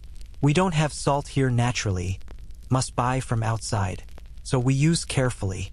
But for preserving onions and herbs, salt is worth it. A little goes a long way, and these keep for entire winter. The salted onions are sharp, pungent, much more intense than fresh onions. You'd use them the way you might use anchovy paste or fish sauce, as a flavor booster rather than a primary ingredient. Just a small amount shaved into soup or mixed into fat can transform a bland meal into something interesting. Sardana also has jars of rendered bone marrow, pure fat extracted from the bones of large animals like elk and horse. The marrow has been roasted to extract the fat, then strained and stored in jars where it solidifies into a creamy, almost butter-like substance. This is best fat, she says reverently. Marrow fat is softer than other animal fat, easier to spread, richer flavor. We save this for special occasions or for when someone is sick. Very strengthening, very healing. She's touching on something that modern nutrition science has actually validated. Bone marrow is extraordinarily nutrient-dense, containing healthy fats, vitamins A and K2, iron, zinc, and various other minerals. For people living in nutritional scarcity, bone marrow represents concentrated nutrition that's too valuable to waste. The traditional Yakutian method of utilizing entire animals, not just the obvious muscle meat but also organs, bones, fat, even blood and connective tissue, reflects a sophisticated understanding of nutrition developed over centuries of trial and error. When you can't just run to a store for supplements or import fresh vegetables, you learn to extract maximum nutrition from every source available. A quirky detail that Sardana mentions. Some of the very old traditions involve fermenting mare's milk with a culture started from a piece of wood from a particular type of tree, or using specific bark containers that impart particular flavors to preserved foods. Whether these practices add genuine culinary value or are simply traditional ritual is debatable, but they speak to how deeply preservation techniques are woven into cultural identity. She shows you another jar, this one containing what looks like a dark paste. Liver paste, she identifies it. We take liver, horse liver, reindeer liver, elk liver, cook it, grind it with fat and onions, seal in jars. Very rich in iron, in vitamins. Good for children, good for pregnant women, good for anyone who needs strength. The liver paste is indeed rich, almost overwhelmingly so, with that distinctive iron-heavy taste that liver has. But mixed with some of the fatberry mixture as a contrast, it becomes more palatable, the sweetness of the berries balancing the intensity of the organ meat. This practice of preserving organ meats is crucial in Yakutian cuisine. Organs are more perishable than muscle meat, so preserving them extends their utility. And nutritionally, organs often contain concentrations of vitamins and minerals that muscle meat lacks, vitamin A in liver, B vitamins in kidney, iron throughout. Sardana pulls out yet another preparation. Frozen cubes of soup broth, made from bones simmered for many hours until all the gelatin and minerals have been extracted. These broth cubes can be dropped into boiling water for instant, nutritious soup base. We waste nothing, she emphasizes again. It's becoming a theme. Every part of every animal has purpose. Meat for eating, fat for energy, bones for broth, organs for health, skin for clothing or trade. Nothing thrown away. Cannot afford waste. This zero-waste philosophy isn't modern environmental consciousness. It's ancient survival economics. When acquiring food requires tremendous effort, hunting in deadly cold, fishing through meter-thick ice, traveling long distances, you don't casually discard any part of what you've worked so hard to obtain. The preservation techniques Sardana has shown you represent generations of accumulated knowledge. Which foods freeze well and which don't, which methods preserve nutrients and which destroy them, which preparations last months and which must be consumed quickly. This isn't information you can look up in a book or learn from a quick internet search. It's lived knowledge, passed down through families, adjusted and refined through experience. As evening settles in, Sardana prepares a meal using several of these preserved foods. Dried meat reconstituted in broth, fatberry mixture as a side, salted onions for seasoning. It's a study in preservation techniques, each component representing a different strategy for making summer's abundance last through winter's scarcity. You eat slowly, thinking about the labor embedded in this meal. The summer berry picking, the autumn hunt, the careful butchering and preserving, the constant attention to storage conditions. Every bite represents not just nutrition but effort, planning, cultural knowledge, and the determination to survive in a place that offers no easy answers. Outside, snow is falling, tiny crystals that ring like bells when they hit the frozen ground. The temperature has dropped to -65. But inside, you're eating preserved foods that represent humanity's refusal to surrender to hostile conditions. And somehow, impossibly, they're not just sustaining, they're delicious. Word count, 3,183. Awaiting, continue. Section 7. On your 5th day in Oymyakon, you wake up ravenously hungry. Not the casual, I-could-eat sensation you might experience at home, but a deep, gnawing hunger that feels almost alarming in its intensity. You mention this to Sardana over breakfast, and she smiles knowingly. Your body is learning, she says. Learning what it needs to survive here. You are burning maybe 5,000-6,000 calories every day just staying warm, just staying alive. Your body is telling you, eat more, eat fat, eat constantly. This is normal. This is good. Means you are adapting. She's right, of course. The human body in extreme cold undergoes significant metabolic changes. Your baseline metabolism increases as your body works overtime to maintain core temperature. You shiver more, which burns calories. Your heart works harder to pump blood to extremities. Even digestion becomes more energy-intensive as your body warms cold food and drink to body temperature before processing them. The breakfast Sardana has prepared reflects this caloric reality.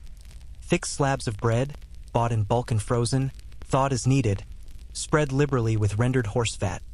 A bowl of hot soup made from bone broth with chunks of meat floating in it, frozen berries thawed slightly, and endless cups of strong, sweet tea.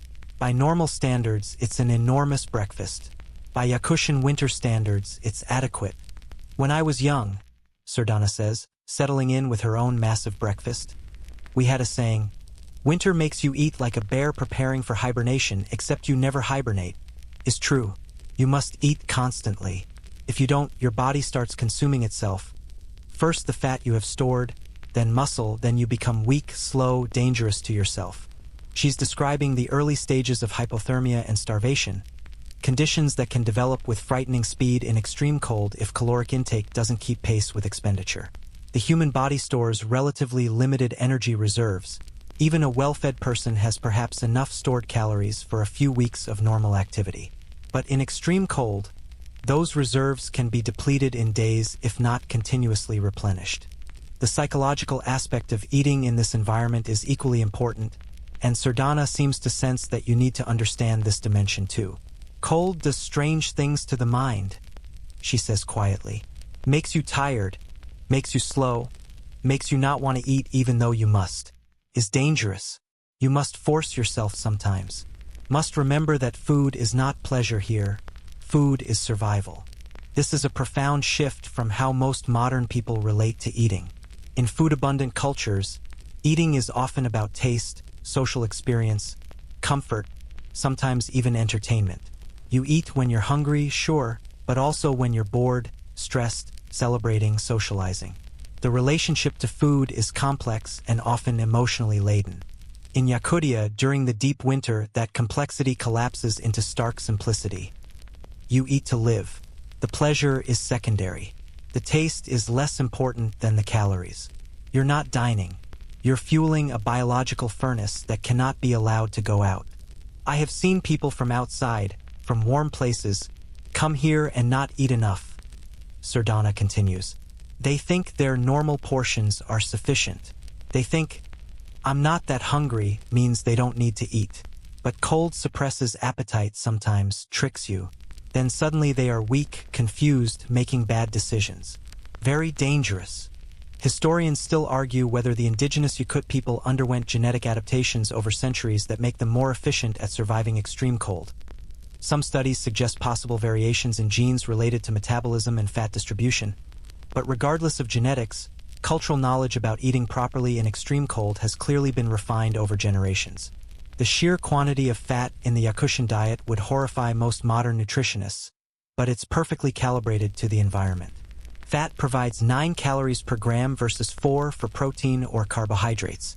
In a climate where you need massive caloric intake but can't eat all day long because your jaw gets tired and your stomach only holds so much, fat is the most efficient fuel available. Moreover, fat has unique properties that make it ideal for cold weather survival. It's slow digesting, providing sustained energy release over hours rather than the quick spike and crash of simple carbohydrates. It provides essential fatty acids that your body can't manufacture.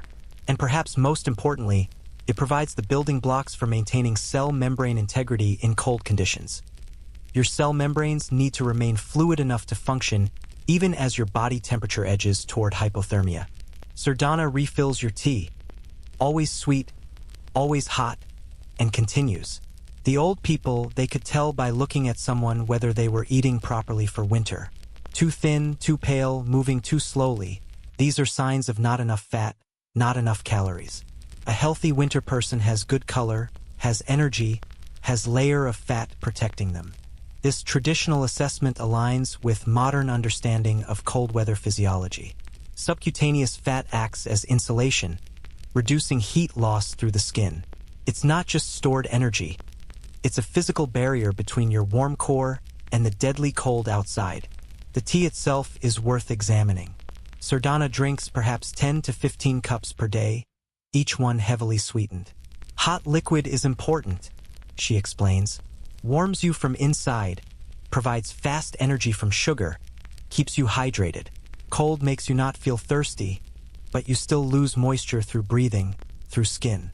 Must drink constantly or you dehydrate. She's absolutely correct. In extreme cold, every breath you exhale carries moisture. That's what creates the whisper of stars, the cloud of ice crystals you breathe out. Over the course of a day, you can lose significant water this way, even though you're not sweating. Dehydration impairs judgment and physical performance, making you more vulnerable to cold injury. The sugar in the tea serves multiple purposes. It makes the constant tea drinking more palatable, it provides quick energy, and it helps maintain blood glucose levels that can drop dangerously when your body is burning through calories at an accelerated rate. A quirky observation. Sardana mentions that some of the old-timers refuse to drink coffee, insisting that tea is superior for cold climates. Whether there's any physiological basis for this, perhaps related to coffee's diuretic effects or different metabolic impacts, or whether it's simply cultural preference is unclear. But in Yakutia, tea reigns supreme, and you're drinking enough of it that you're beginning to understand the appeal. The conversation shifts to how eating patterns change through the day. Morning, we eat heavy, Sardana explains. Lots of fat, lots of protein, prepare body for the day. Midday, we eat again, soup usually something warm, more protein. Evening, biggest meal. Then before sleep, we eat again, light but with fat. The fat burns slowly through night, keeps body temperature up while sleeping. This pattern of frequent, substantial meals is necessary when your caloric needs are so elevated. You can't just eat 3 square meals and call it a day. You'd never consume enough. Instead, eating becomes almost constant, a series of smaller meals and snacks throughout the day, all designed to keep your energy level stable and your core temperature maintained. The late evening snack is particularly interesting. Sardana typically has a cup of warm broth with fat floating in it, or sometimes just a few spoonfuls of rendered fat mixed with a bit of honey or berry preserve. This provides slow-burning fuel for the overnight period when you're not eating but your body is still working hard to stay warm. When children are growing, when women are pregnant or nursing, when men are doing heavy labor, they need even more, Sardana says. Maybe 8,000 calories. It's hard to eat that much, but must try. The body knows what it needs. The mention of children raises an important point. Raising children in this environment requires tremendous attention to their nutrition. Children have higher surface area to volume ratios than adults, meaning they lose heat more quickly. They're also growing, which requires additional calories beyond just temperature maintenance. Traditional Yakutian child-rearing practices emphasize constant feeding, ensuring children eat high-fat foods frequently, monitoring their energy levels obsessively. Sardana shows you a traditional children's snack: frozen mare's milk mixed with a bit of fat and honey, frozen into a sweet, creamy treat. Children need to eat, but they are children. They want sweet things, fun things. So we make nutrition appealing. This treat is basically fat and protein and vitamins, but children think it's candy. It's an example of how culinary culture adapts to make necessary nutrition palatable. You can't force-feed children pure rendered fat, but you can disguise it in forms they'll actually want to eat.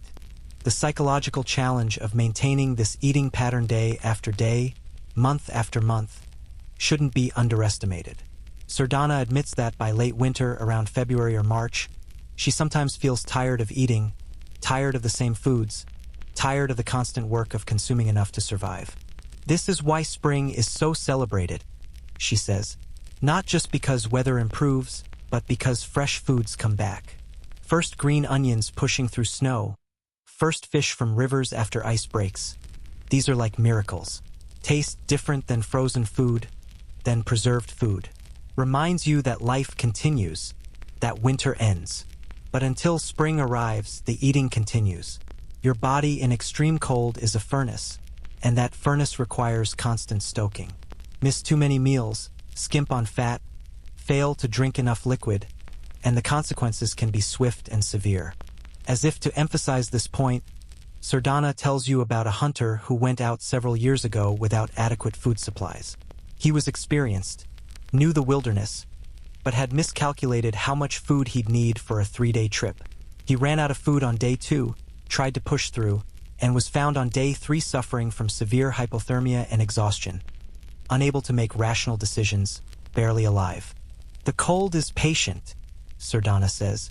It waits for you to make a mistake, and not eating enough, that is a mistake it will punish. You finish your enormous breakfast feeling almost uncomfortably full, but within an hour, you'll be hungry again. Your body has recalibrated, learned the new rules, accepted that in this environment, you don't eat until you're full, you eat until you've consumed enough to survive another few hours, and then you eat again. Outside, the brief winter sun is making its appearance, pale and distant. But inside, the stove radiates heat, the kettle simmers endlessly for tea, and the constant work of eating enough to survive continues, meal after meal, day after day, until spring finally arrives. Word count, 3,183. Awaiting, continue. Section 8. On your 7th day in Oymyakon, Sardana announces that you're going to visit the village shop, the one store that serves as the community's connection to the modern world and the goods that can't be produced locally. This, she says, will show you how contemporary Yakutian life bridges the gap between ancient survival techniques and 21st century reality. The walk to the shop is only about 300 meters, but it requires the full ritual of bundling up, checking that no skin is exposed, making sure your face covering isn't positioned where your breath will freeze it to your skin. Even this short distance is enough to kill you if you're unprepared.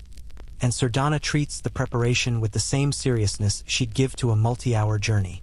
The shop itself is a low concrete building, remarkably unremarkable except for the thick insulation visible in its walls and the triple-door airlock entrance. Inside, after passing through the temperature-moderating chambers, you find yourself in what could almost be a small grocery store anywhere in Russia. Aisles of packaged goods, refrigerated cases, which seem almost comical given the external temperature, shelves stocked with products shipped from thousands of kilometers away.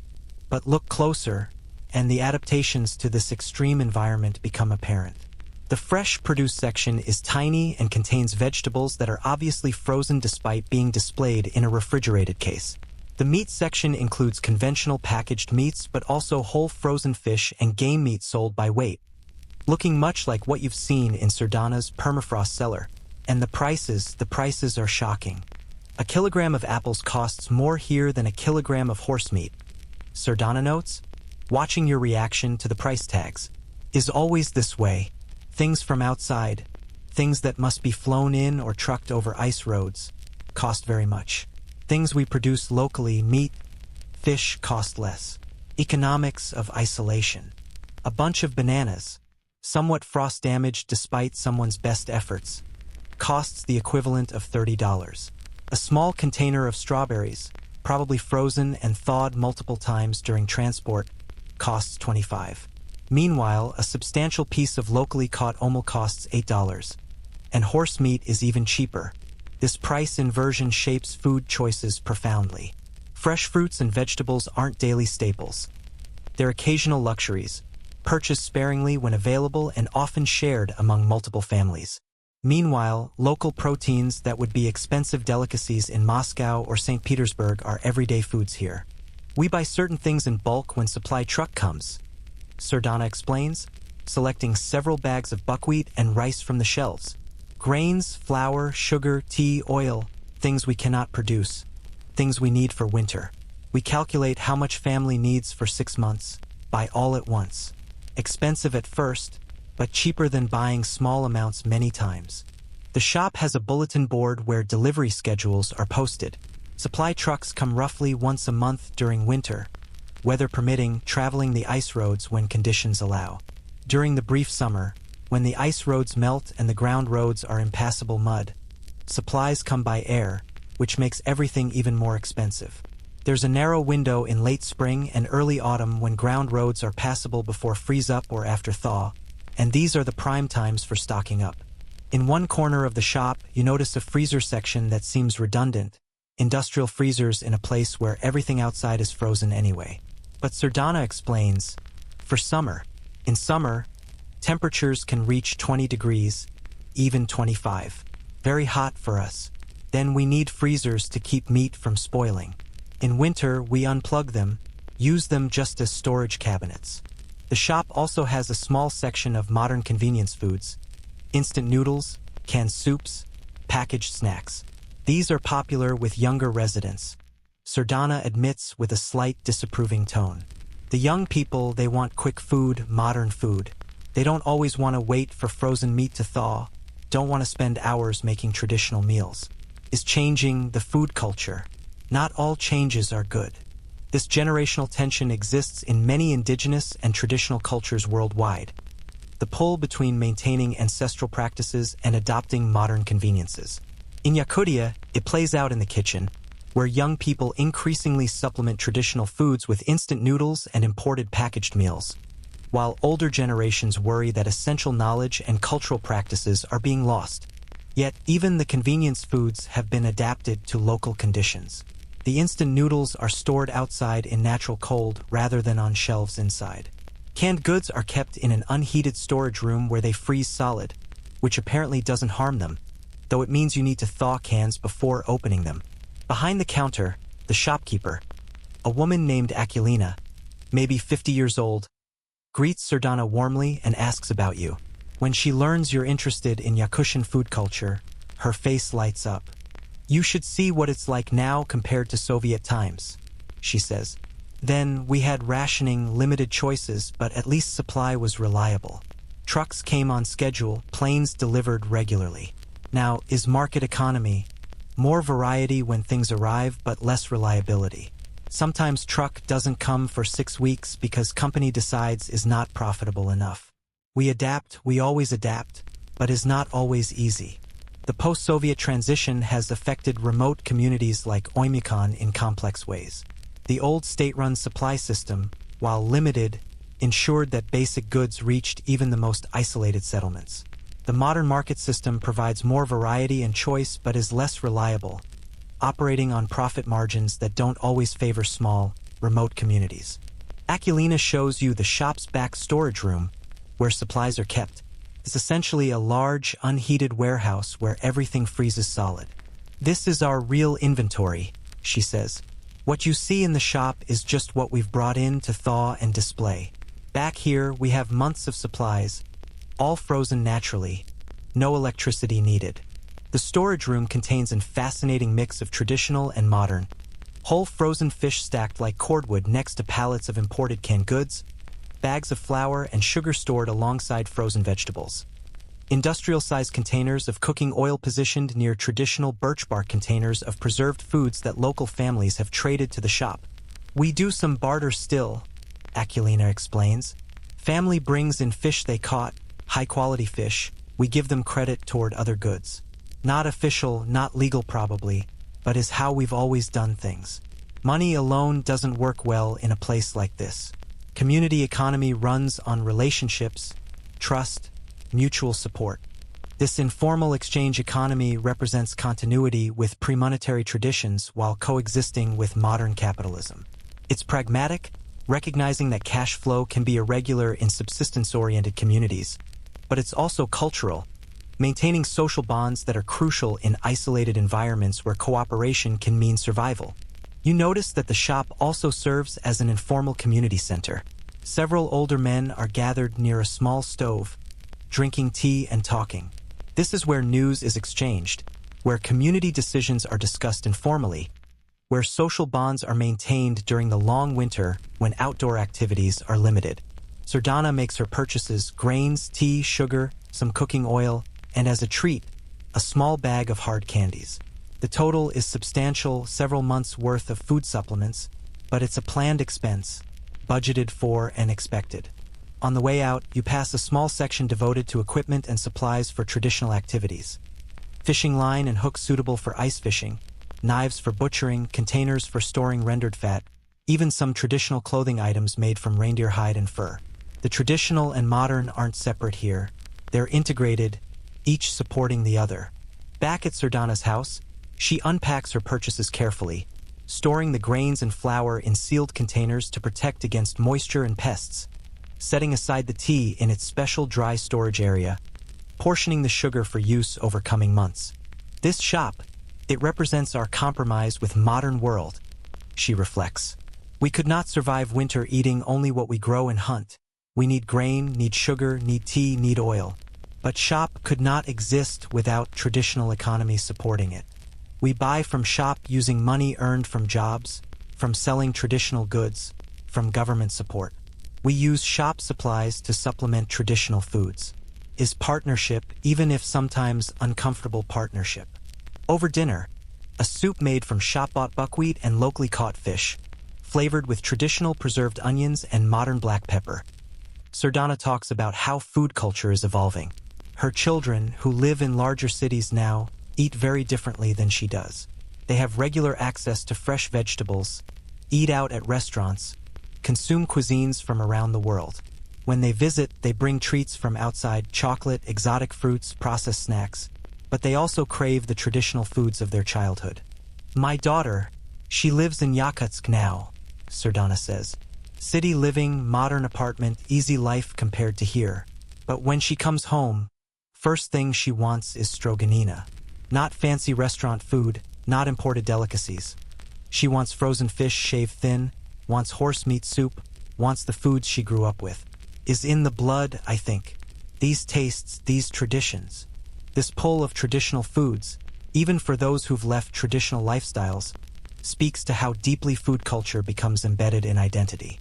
You can move to the city, adopt modern conveniences, eat internationally, but the foods of your childhood, especially when they're tied to specific places and specific survival strategies, retain their power. Historians still argue whether the rapid modernization of recent decades has been beneficial or harmful to communities like Oymyakon. There are clear advantages: modern medicine, better communication, access to education and information, connection to the wider world. But there are also losses: traditional knowledge not passed down, young people leaving for opportunities elsewhere, the erosion of cultural practices that took centuries to develop.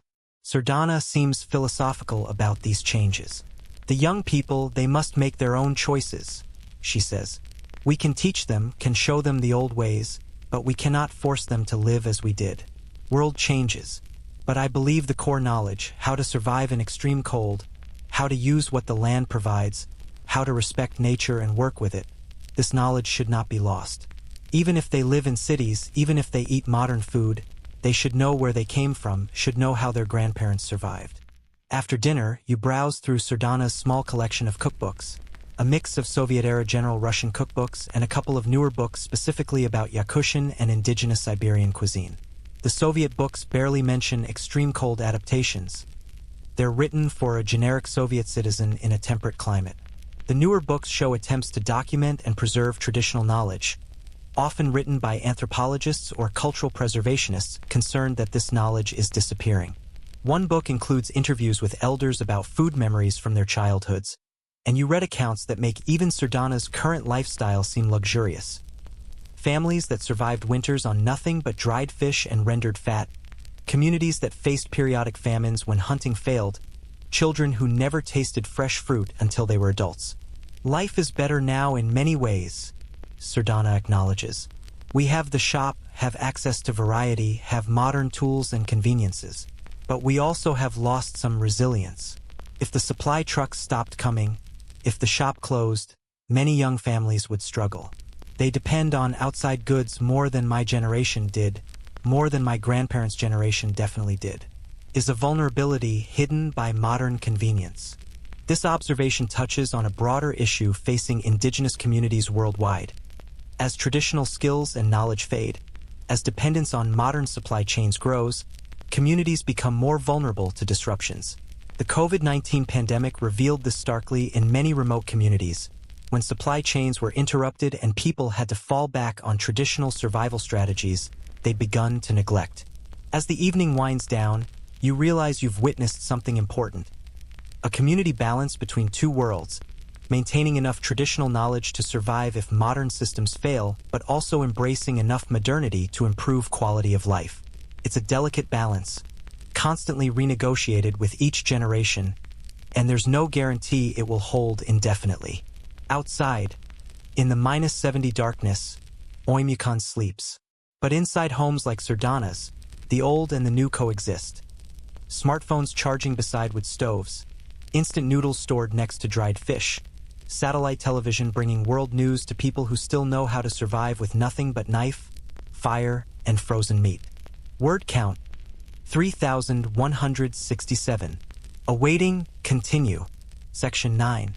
It's your final evening in Oymyakon, and Sardana has invited several neighbors over for what she calls a traditional gathering, though you suspect she's arranged this partly for your benefit, wanting you to experience Yakutian food culture in its full social context.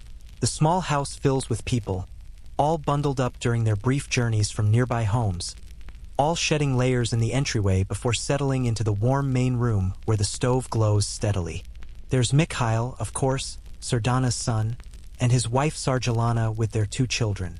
There's an elderly couple from next door, Ivan and Tatiana, who must be in their 80s but move with the careful competence of people who've spent lifetimes adapting to this environment.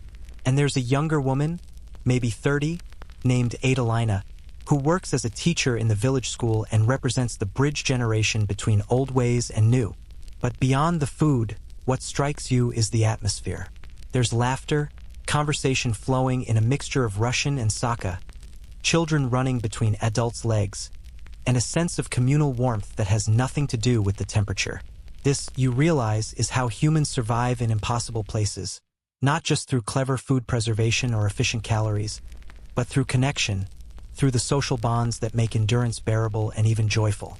Ivan, the elderly neighbor, insists on telling you about winters when he was young, before the shop existed, before regular supply runs. We survived on what we could hunt, fish, preserve, he says in heavily accented Russian. Some winters were good. Plenty of fish, successful hunts, everyone fed. Some winters were hard. Very hard. We helped each other, shared what we had. A family with extra fish would share with family that had extra meat. No one had everything, but together, community had enough.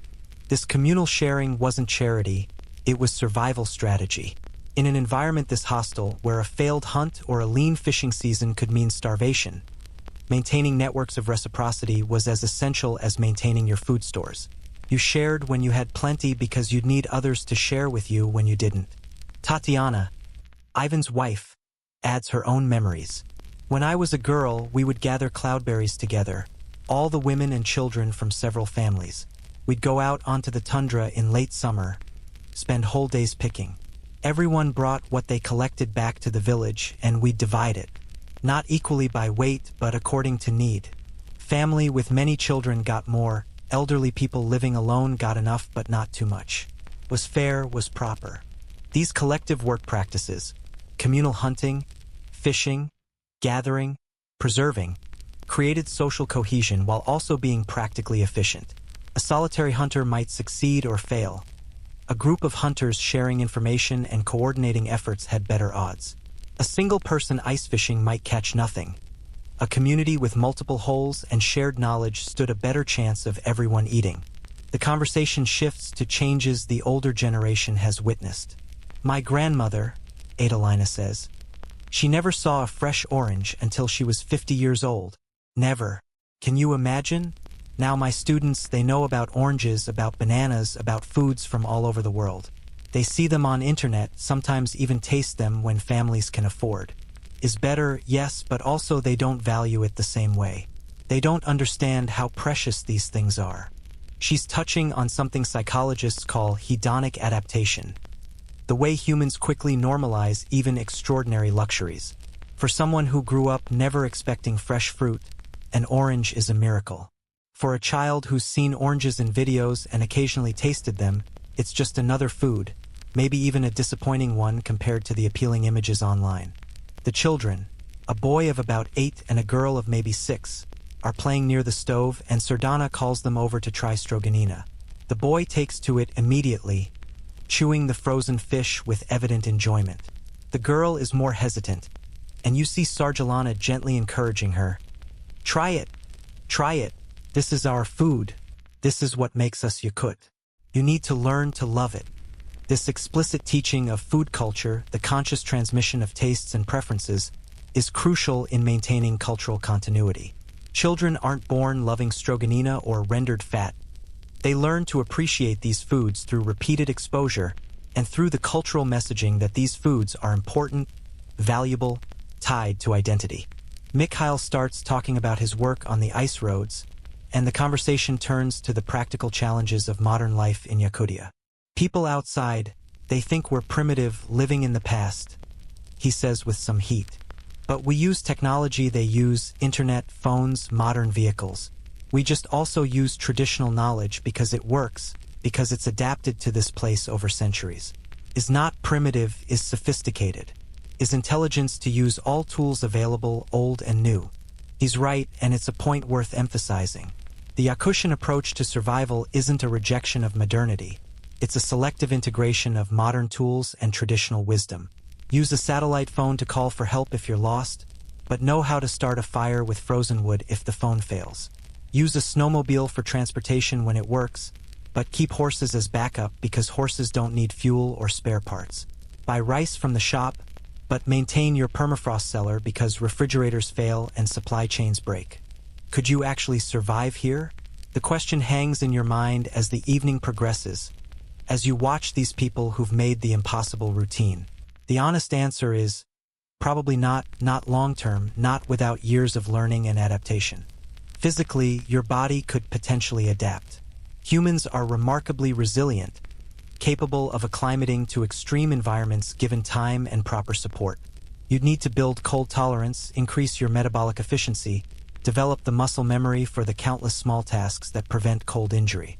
You'd need to accept that you'd be consuming 4,000 to 6,000 calories daily, much of it from fat, and that your body would look and feel different than it does in temperate climates. Mentally, the challenges might be even greater. The long darkness, the months of confinement to small spaces, the constant awareness that mistakes can be fatal. These take psychological tolls. Seasonal affective disorder, cabin fever, the slow erosion of motivation during the endless winter, all of these are real challenges that residents here have learned to manage through cultural practices, social support, and sheer stubborn resilience. The knowledge requirements are staggering. You'd need to learn not just how to cook Yakutia food, but how to source it, preserve it, store it, plan for it months in advance. You'd need to understand fire management, ice safety, cold weather physiology, equipment maintenance, weather prediction, and countless other skills that people here absorb gradually from childhood. Culturally, you'd need to understand and adopt the values that make survival possible. The patience to plan months ahead, the discipline to maintain constant vigilance, the humility to respect the environment's power, and the social intelligence to maintain the relationships that provide both practical support and emotional sustenance. But perhaps more fundamentally, you'd need to develop a different relationship to food itself. In most of the modern world, food is about preference, about taste, about experience. Here, food is about survival first and only secondarily about pleasure. You eat what keeps you alive, in the quantities necessary to survive, on the schedule your body demands. The luxury of being a picky eater, of skipping meals, of eating for emotional comfort rather than physiological need. These luxuries don't exist when the temperature outside would freeze exposed flesh in under a minute. Adelina, watching you absorb all of this, smiles gently. It seems impossible, yes? But humans are very adaptable.